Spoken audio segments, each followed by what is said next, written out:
Jumapili Mei 18 mwaka huu 2025 ilishuhudiwa nusu fainali ya kwanza ya kombe la CRDB Federation Cup msimu huu wa 2024-2025. Mchezo uliowakutanisha wananchi Yanga wakiwa wenyeji wa mchezo kikanuni dhidi ya JKT Tanzania. Mchezo uliopigwa katika dimba la Mkwakwani jijini Tanga na wananchi Yanga kuibuka na ushindi wa mabao 2-0. Kitu cha kipekee katika mchezo huo ni Stefan Aziz Ki kuwa nahodha, jambo ambalo ni mara ya kwanza kutokea tangu alipojiunga na wananchi Julai 15 mwaka 2022 akitokea klabu ya ASEC Mimosas. Mchezo wa jana unatajwa kuwa ni wa mwisho kwa kiungo huyo akiwa na jezi ya njano na kijani.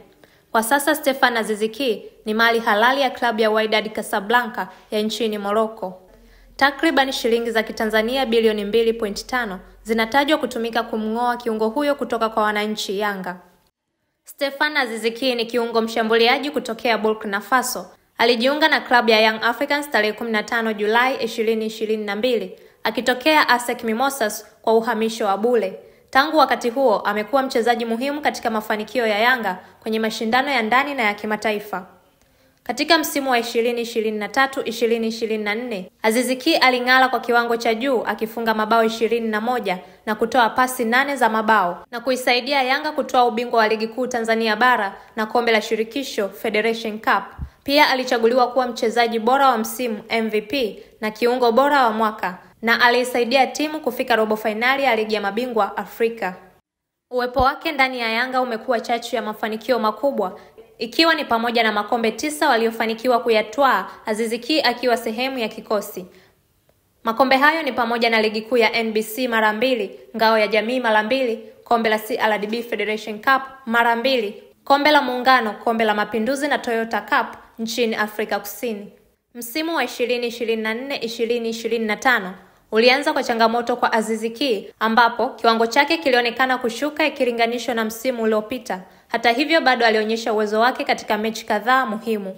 Mnamo Februari 14, 2025 alifunga hat-trick katika ushindi wa 6-1 dhidi ya KMC na mnamo Aprili 15, 2025 alifunga mabao 8 na kutoa pasi 3 za mabao katika ushindi wa 8-1 dhidi ya Stand United kwenye robo fainali ya Kombe la Shirikisho la CRDB Federation Cup.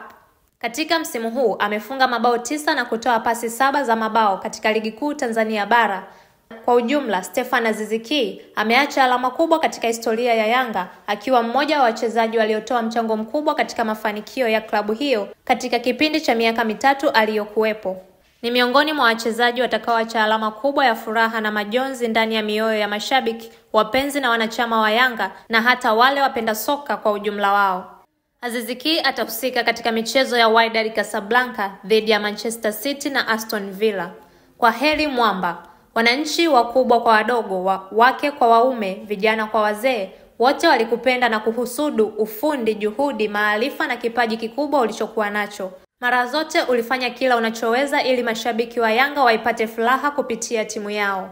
Swali ni je, Yanga watampata mwingine mithili ya Stefan Aziz Ki au aliyebora kuliko yeye? Ni swali ambalo bado ni gumu kupata majibu yake kwa sasa. Ila wakati utakapofika, basi kila lililojificha litawekwa wazi. Naitwa Jessica Bitus. Asante sana kwa time yako na kuendelea kuiamini na kuipa nafasi wa Kusoma Media. Mpaka wakati mwingine, uwe na siku njema.